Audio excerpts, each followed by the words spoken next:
खरं तर या बाबतीमध्ये बोलायचं झालं तर काल जो मोदींच्या नेतृत्वाखाली मंत्रिमंडळाचा शपथविधी पार पडला. या शपथविधीमध्ये शिवसेना पक्षाला आम्ही अपेक्षा करत होतो की शिवसेना पक्षाला कॅबिनेट मंत्रिपद मिळेल, परंतु ज्या पक्षाचा एक खासदार निवडून आला त्या पक्षाला कॅबिनेट मंत्रिपद देण्यात आलं. प्रामुख्यानं HD कुमारस्वामी कर्नाटकचे यांचे 2 खासदार निवडून आले, त्यांना कॅबिनेट मंत्रिपद देण्यात आलं. जितन राम माझी हे बिहारमधून निवडून आले, स्वतः एकटे निवडून आले, त्यांना कॅबिनेट मंत्रिपद देण्यात आलं. त्याचबरोबर चिराग पासवान यांचे 5 खासदार निवडून आलेले आहेत बिहारमधून आणि त्यांना कॅबिनेट मंत्रिपद देण्यात आलं. खरं तर शिवसेना पक्षाचे 7 खासदार आले. एकूणच महाराष्ट्रामध्ये भारतीय जनता पक्षाने 28 जागा लढवल्या, शिवसेनेने 15 जागा लढवल्या. 28 जागेमध्ये भारतीय जनता पक्षाचे 9 खासदार निवडून आले आणि शिवसेनेचे 7 खासदार निवडून आले. आमची अपेक्षा होती की शिवसेना पक्षाला एक कॅबिनेट मंत्री आणि एक राज्यमंत्रीपद मिळेल अशी अपेक्षा होती, परंतु खरं तर शिवसेना पक्ष भारतीय जनता पक्षाचा अतिशय जुना साथी म्हणून शिवसेनेकडे पाहिलं जातं. परंतु केंद्रामध्ये भारतीय जनता पक्षाने खरं तर कॅबिनेट मंत्रिपद द्यायला पाहिजे ही आमची अपेक्षा होती. परंतु ह्या सगळ्या घडामोडीचा विचार करता आपण जर विचार केला की TDPचे त्याचबरोबर बिहारमधले नितीश कुमारचे चंद्राबाबू नायडू, नितीश कुमार आणि शिवसेना, चंद्राबाबू नायडूचे 16 खासदार निवडून आले, नितीश कुमारचे 12 खासदार निवडून आले आणि त्या खाली तिसरा पक्ष सर्वाधिक मोठा पक्ष म्हणून शिवसेना पक्षाचे 7 खासदार आले. 5 खासदार चिराग पासवानचे आमच्या नंतर आले, त्यांना कॅबिनेट मंत्रिपद देण्यात आलं आणि शिवसेनेला खरं तर राज्यमंत्रीपद देण्यात आलं. हा कुठंतरी मला तरी व्यक्तिशः असं वाटतं की हा दुजाभाव शिवसेनेच्या बाबतीमध्ये होतोय.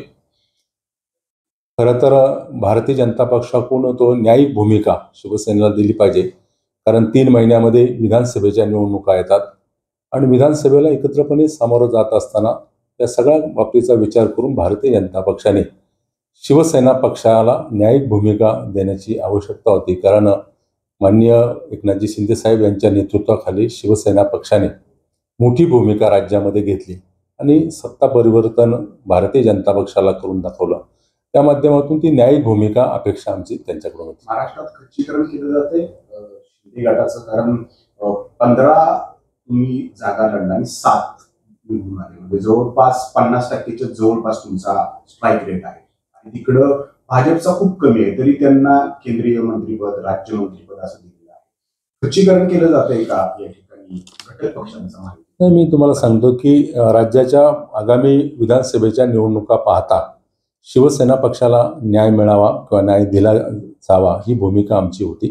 त्यामुळे एक कॅबिनेट आणि एक राज्यमंत्री तर दिलंच पाहिजे होतं. परंतु बघा, इतक्या मोठ्या जवळपास भारतीय जनता पक्षाच्या नेतृत्वाखाली देशामध्ये पंतप्रधान सन्माननीय नरेंद्र मोदीजींच्या नेतृत्वाखाली सरकार आले असताना जवळपास या सरकारमध्ये 61 मंत्री भारतीय जनता पक्षाचे, घटक पक्षाचे 11 मंत्री आहेत.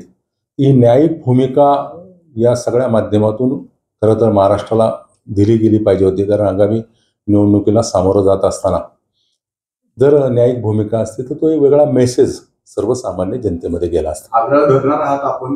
नाही, आता मंत्रिमंडळाचा विस्तार झालेला आहे. हा सगळा विस्तार होत असताना, या अगोदरच सगळा विस्तार होत असताना ती भूमिका भारतीय जनता पक्षाने घ्यायला पाहिजे होती. परंतु नाराजी आहे तुमची?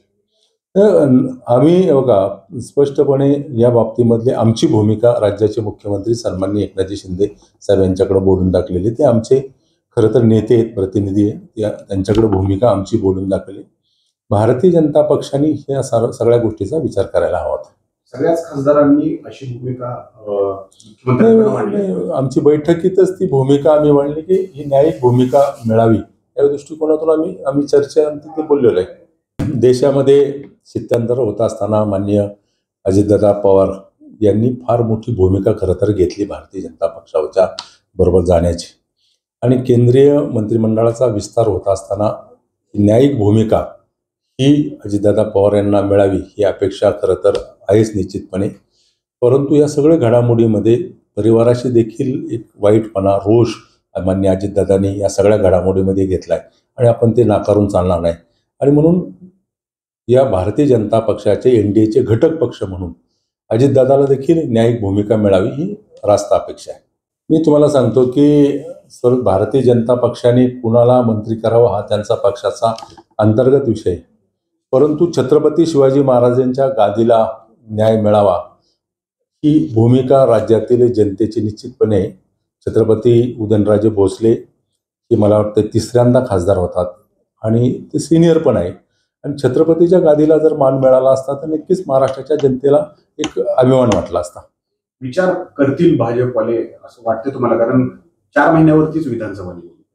भारतीय जनता पक्षाचा अंतर्गत तो विषय खरं तर कुणाला मंत्रिपद द्यावं, परंतु महाराष्ट्राच्या जनतेच्या माध्यमातून जर मला लोकप्रतिनिधीमधून विचारलं तर छत्रपती शिवाजी महाराजांचे वारसदार म्हणून छत्रपती उदयनराजांकडे पाहिलं जातं आणि ते देखील सिनियर आहे. त्यामुळे त्यांना न्यायिक भूमिका भारतीय जनता पक्षाने दिली पाहिजे अशी माझी अपेक्षा आहे.